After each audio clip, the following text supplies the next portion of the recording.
জিৎ যদি তোকে ভালোবাসে তাহলে তুই একা দাঁড়িয়ে আছিস কেন? ও এখানে তোর সাথে কেন নেই? আর জেগে জেগে স্বপ্ন আমি দেখছি না, তুই দেখছিস।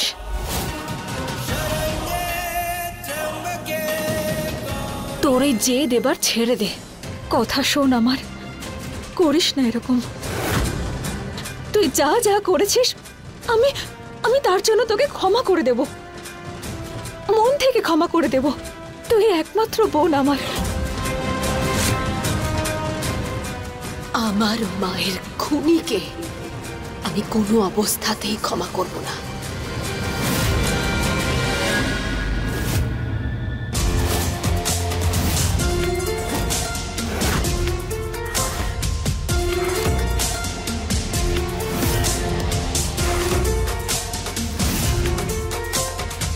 তোর ওই দয়ার ক্ষমা তুই নিজের কাছে নিজের জন্য সাবধানে রাখ কৃষ্ণা, কারণ আমার এসবের কোনো প্রয়োজন নেই। আর নিজের মাথায় না একটা কথা ভালো করে বসিয়ে নে, জিৎ আমার ছিল, আমার আছে,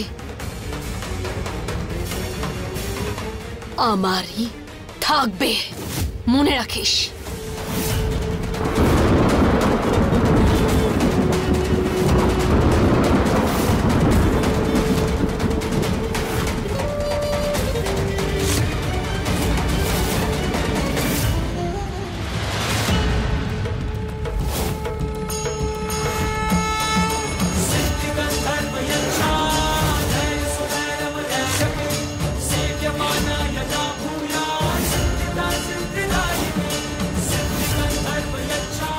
যদি এই ব্যাপার হয় তাহলে আমারও একটা কথা শুনে রাখ।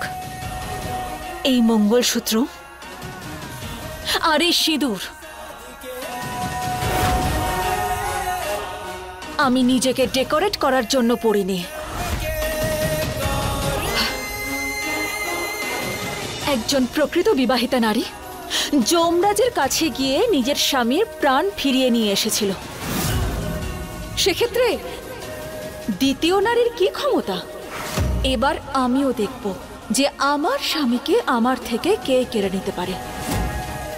আর এটা আমি তোকে চ্যালেঞ্জ করছি।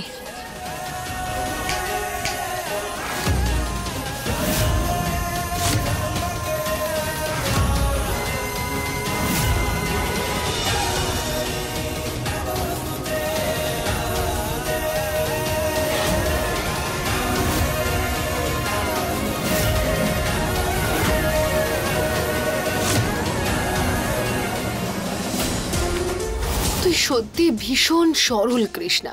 তোর মনে হয় আমাকে হারানোটা এত সহজ? প্রাণ দিয়ে ভালোবেসেছি আমি, হারতে শিখিনি। আস্তে আস্তে দেখ কি হতে চলেছে। কৃষ্ণার সাথে করতে মানে আমি ঠিক বুঝলাম না। আমি বলতে চাইছি যে কৃষ্ণাই ছিল যে আমাকে এখান থেকে পাঠাতে চেয়েছে। যদি আপনি এসব কৃষ্ণার সঙ্গে করতেন তাহলে আমি তাও বোঝার চেষ্টা করতাম, কিচ্ছু বলতাম না। আর কৃষ্ণা তো এরকম আবার করতে পারে, তাই না? একটা সুযোগ হাতছাড়া হয়েছে, কিন্তু ও আবার চেষ্টা করবে আমাকে এখান থেকে পাঠানোর জন্য। বুঝতে পেরেছেন তো? কৃষ্ণা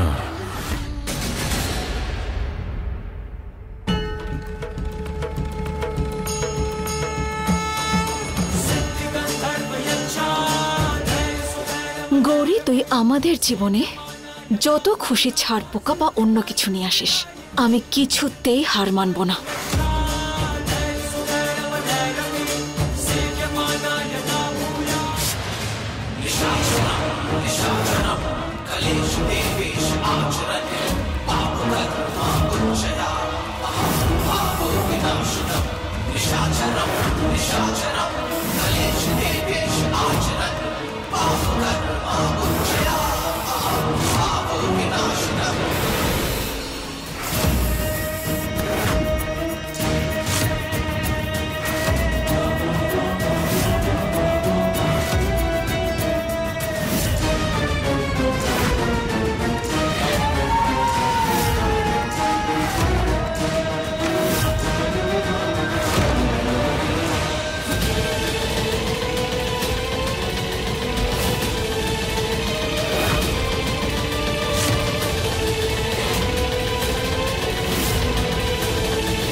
কৃষ্ণা, এই খাটটা কোথায় গেল? কৃষ্ণা, কৃষ্ণা, কৃষ্ণা কোথায় চলে গেল? কৃষ্ণা, কৃষ্ণা, কৃষ্ণা, কৃষ্ণা। বাবা, কৃষ্ণাকে দেখেছো তুমি? না রে, আমি তো খেয়াল করিনি, বাড়িতেই আছে। ঠাকুমা, কৃষ্ণাকে দেখেছো? কি হলো জি? জানি না মা, কৃষ্ণাকে পাওয়া যাচ্ছে না, কখন থেকে খুঁজছি। খুঁজে পাচ্ছ না? কৃষ্ণ এভাবে কোথায় চলে যেতে পারে? খুঁজতে হবে আমাকে ওকে। কৃষ্ণা! ঠাকুমাও কৃষ্ণাকে ডাকছে। গৌরী, তুমি কৃষ্ণাকে দেখেছো? না, দেখিনি। আমি কি করে জানবো? এখানেই কোথাও আছে, কোথায় আর যাবে? তুমি এত চিন্তা করছো কেন? ও যেখানেই আছে ওকে ঠিক পাওয়া যাবে, চিন্তা করো না তুমি। হ্যাঁ, ওহো, ঠাম্মিটা না চিৎকার করে করে নিজের শরীরটা খারাপ করে ফেলবে। তুমি টেনশন করো না, ও এখানেই কোথাও আছে। আমি ঠাম্মিকে দেখে আসি।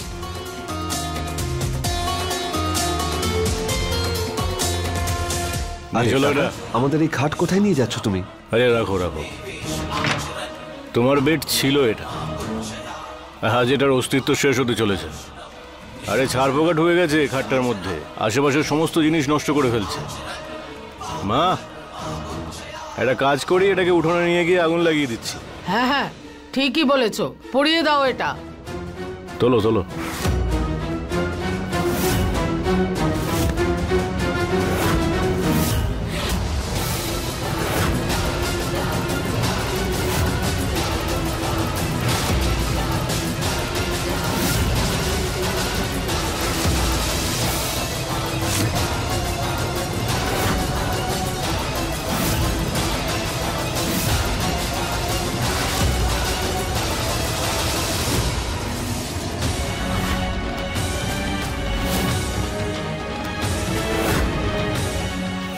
জিৎ,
জিৎ, কি হয়েছে? আমার না তোমার সাথে খুব দরকারি একটা কথা আছে, চলো আমার সাথে। কৃষ্ণা,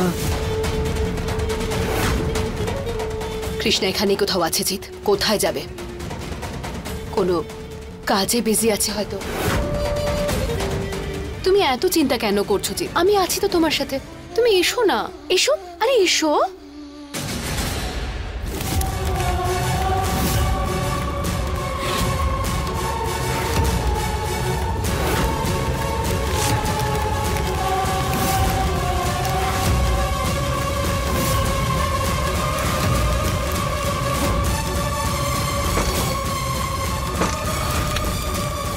জিৎ, বাঁচাও!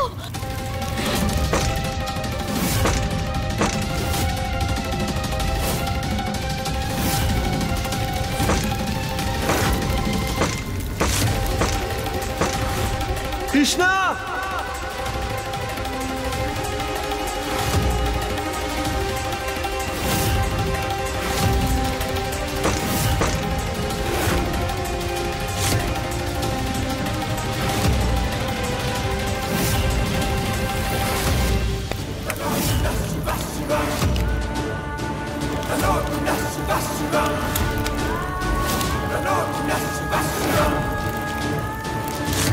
কৃষ্ণা,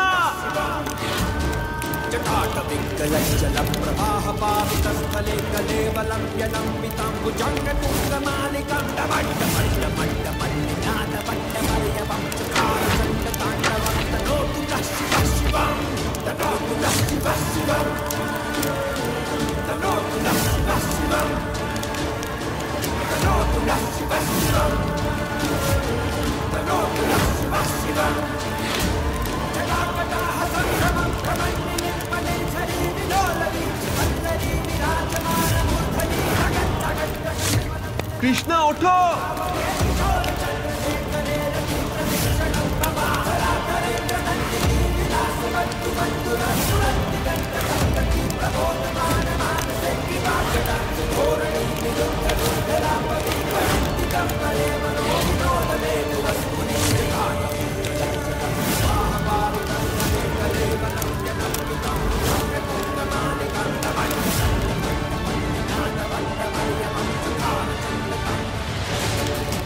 আরে যা যা গিয়ে জল নিয়ে আয় তাড়াতাড়ি। যাও যাও তাড়াতাড়ি যাও।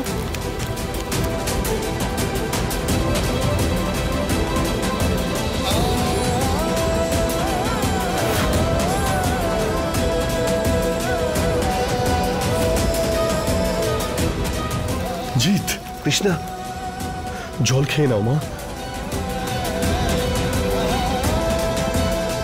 আস্তে। তুমি ঠিক আছো তো মা? ঠিক আছো তুমি?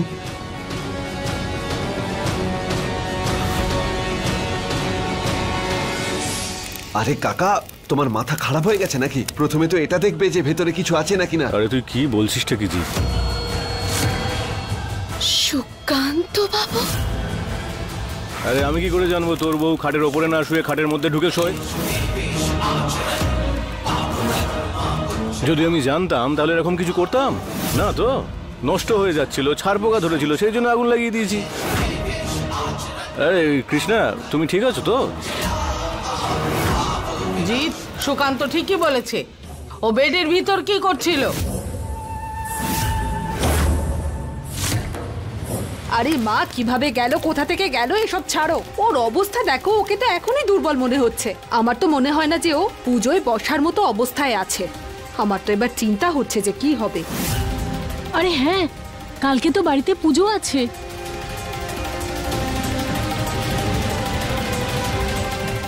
আমি এই পুজোটা, এটা আবার কি পুজো? আমি জানি যে এই পুজো আমাদের বাড়িতে বংশ পরম্পরাক্রমে করা হয়, সেই জন্য আমি এই পুজোর গুরুত্ব কতটা সেটা বুঝি। আপনারা চিন্তা করবেন না, আমি এই পুজোটা সম্পূর্ণ নিয়ম কানুন মেনে মনে সম্পূর্ণ ভক্তি নিয়ে করব। কৃষ্ণাকে পুজো করার থেকে কিভাবে আটকাবো আমি? এটা আমি কিছুতেই হতে দেব না।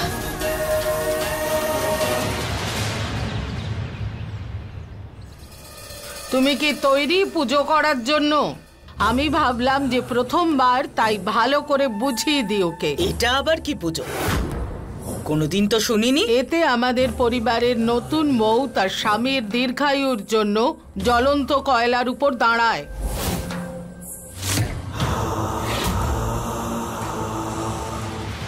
আমি আরে দাঁড়া তুই, মাথাটা খারাপ হয়ে গেছে নাকি তোর? এইসব উল্টো পাল্টা বলছিস। এটা কোনো ফালতু পুজো নয়, এটা আমাদের পরিবারের রীতি। আমাদের পরিবারের সব স্ত্রীরা তার স্বামীর দীর্ঘায়ুর জন্য এই পুজো করে। সরস্বতী করেছিল, আমি করেছিলাম যখন আমি এ বাড়িতে বউ হয়ে এসেছিলাম। আমি আমাদের বাড়ির পরম্পরা ভাঙতে দেব না। কৃষ্ণাকে এই পুজো করতেই হবে। করবে না কৃষ্ণা, যত সব উল্টো পাল্টা নিয়ম তোর পরিবারের। স্বামীর দীর্ঘায়ুর জন্য বউ জ্বলন্ত কয়লায় হাঁটবে। দেখ দুর্গা, আরে দেখুন, জিতের জন্য যদি আমাকে আমার প্রাণও দিতে হয় তাহলেও আমি কোনো সংকোচ করব না। জিতের জন্য, আমার পরিবারের জন্য আমাকে যা করতে হয় সবকিছু করব। ঠাকুমা, আপনি যা বলবেন আমি করতে রাজি আছি। তুমি এত জেদি কেন কৃষ্ণা? কেন করছো তুমি এসব? কালই তুমি একটা বড় বিপদ থেকে বেঁচে ফিরলে, আর আজ তুমি আবার আগুনে পা দিচ্ছ। আমি বেঁচে ফিরিনি, তুমি বাঁচিয়েছিলে আমাকে। আর যখন আমাকে বাঁচাতে গিয়ে তুমি নিজের প্রাণের তোয়াক্কা করনি, তাহলে তোমার দীর্ঘায়ুর জন্য আমার এই সামান্য পুজো করতে কিসের আপত্তি থাকতে পারে বলো? যখন তুমি আমাদের এই সম্পর্কটাকে এত সৎভাবে পালন করছো, তখন আমারও তো দায়িত্ব বর্তায় আমিও যেন ততটাই সৎভাবে পালন করতে পারি। সব মিথ্যে, সব কোনো মানে হয় এই পুজোর? একজন নারীকে নিজেকে প্রমাণ করতে এই আগুনের উপর দিয়ে হাঁটতে হয়। কেন একজন স্ত্রী তার স্বামীর দীর্ঘায়ুর জন্য এতটা স্যাক্রিফাইস করবে? আর আমার তোমার এই আগুনের উপর দিয়ে হাঁটলে কিভাবে আমার আয়ু বাড়বে? এই লজিকটা আমি ঠিক বুঝলাম না। তুমি এরকম কিছুই করছো না কৃষ্ণা। যখন বিষয়টা মান, সম্মান, ভালোবাসা আর আস্থা নিয়ে হয়, তখন সেখানে লজিক নয়, একটা ম্যাজিক হয়। আর চাইলে আমরা এই পরম্পরা নাই মানতে পারি, এই পুজো নাই মানতে পারি, কিন্তু আমাদের পরিবার তো এই পরম্পরাটা বংশানুক্রমে মেনে আসছে। আর এই বাড়ির বউ আমি, সেক্ষেত্রে আমাকে যদি কোনো দায়িত্ব দেওয়া হয়, তাহলে আমার এটা কর্তব্য সেই দায়িত্বটা পালন করা। কর্তব্য? কাল যদি কোনো কর্তব্য করতে গিয়ে তোমার প্রাণ যায়, তাহলে কি তোমার প্রাণ দিয়ে দেবে? যে আমার প্রাণ চাইছে সে যদি কোনো আপনজন হয়, তাহলে পিছিয়ে যাওয়ার প্রশ্নই আসে না। আর হতে পারে এই পুজোর কোনো মাহাত্ম্যই নেই, কিন্তু এই পরিবারের নিয়ম আর মান সম্মানের গুরুত্ব তো আছে। আমি এই পুজো তোমার আর আমার পরিবারের জন্য করছি, আমায় তুমি আটকেও না, করতে দাও পুজো। এবার আমি তোমাকে কিভাবে বোঝাবো কৃষ্ণা? এই সব কিছু তুমি আমার জন্য করছো, কিন্তু আমার মনে তোমার জন্য কোনো জায়গাই নেই। কিভাবে ক্ষমা করব আমি নিজেকে? আমি যদি আমার ভালোবাসার জন্য এতটুকু না করতে পারি, তাহলে নিজেকে ক্ষমা করতে পারবো না। আমার ভালোবাসা এই পরীক্ষায় অবশ্যই জয়ী হবে। আচ্ছা, পুজোর জন্য লেট হয়ে যাচ্ছে, আমি এখন আসি। দাঁড়াও কৃষ্ণা, দেখো আমি তোমার বিরুদ্ধে নই, সম্মান করি তোমার ভাবনাকে আমি, কিন্তু এই সময় তোমার শরীর ঠিক নেই, তাই আমি তোমায় বারণ করছি। প্লিজ আমার কথাটা বোঝো। আমি সেটাই করছি যেটা এক বাড়ির বউয়ের করা উচিত, আর তুমিও সেটা করো যেটা একজন খেলোয়াড়ের করা উচিত। আখড়ায় যাবে না নাকি? অনেক দেরি হয়ে গেছে। তোমার যেরকম ওখানে অনেক কাজ আছে, সেরকম আমার এখানে কাজ আছে। এবার যাও, না হলে লেট হয়ে যাবে। যাও যাও যাও যাও যাও যাও।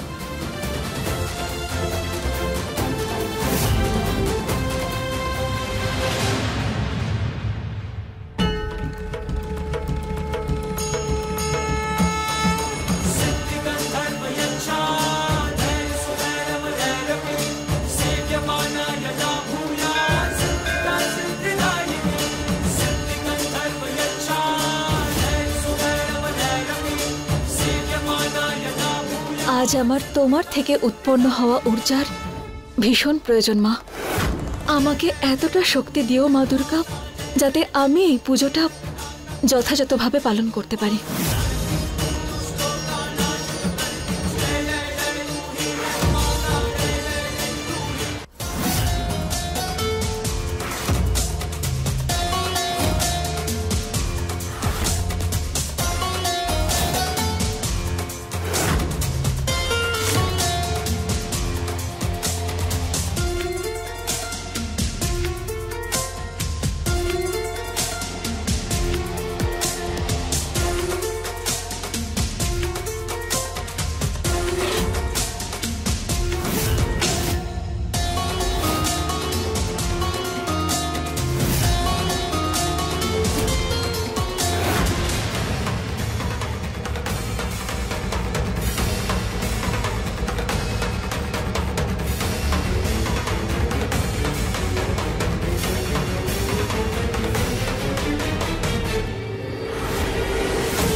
গৌরী এই ব্রত রেখেছে কেন?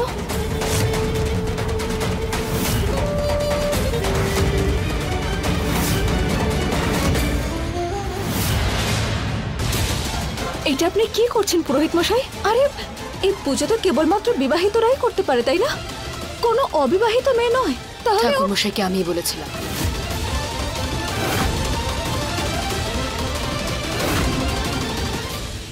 আসলে কি বলতো, এই চ্যালেঞ্জটা এবার আমিও গ্রহণ করেছি।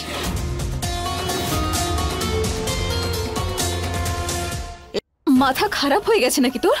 এগুলো কোনো পুতুল খেলা নয়। হ্যাঁ, এটা সধবাদের পুজো, বিবাহিত মেয়েদের পুজো। এটা যারা আগুনকে সাক্ষী রেখে তাদের স্বামী আর পরিবারের জন্য, তাদের মান সম্মানের জন্য শপথ করে।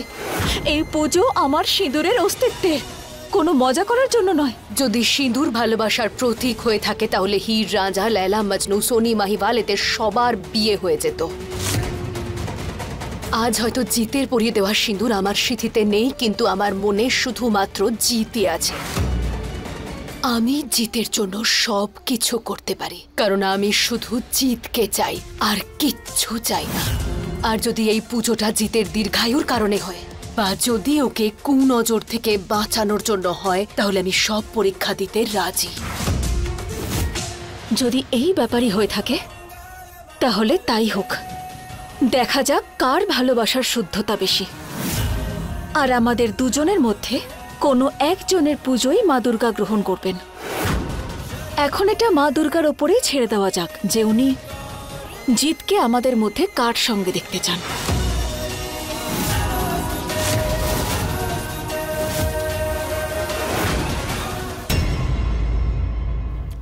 अपने पसंदीदा शो के फुल एपिसोड देखने के लिए अभी डाउनलोड करें दंगल प्ले ऐप।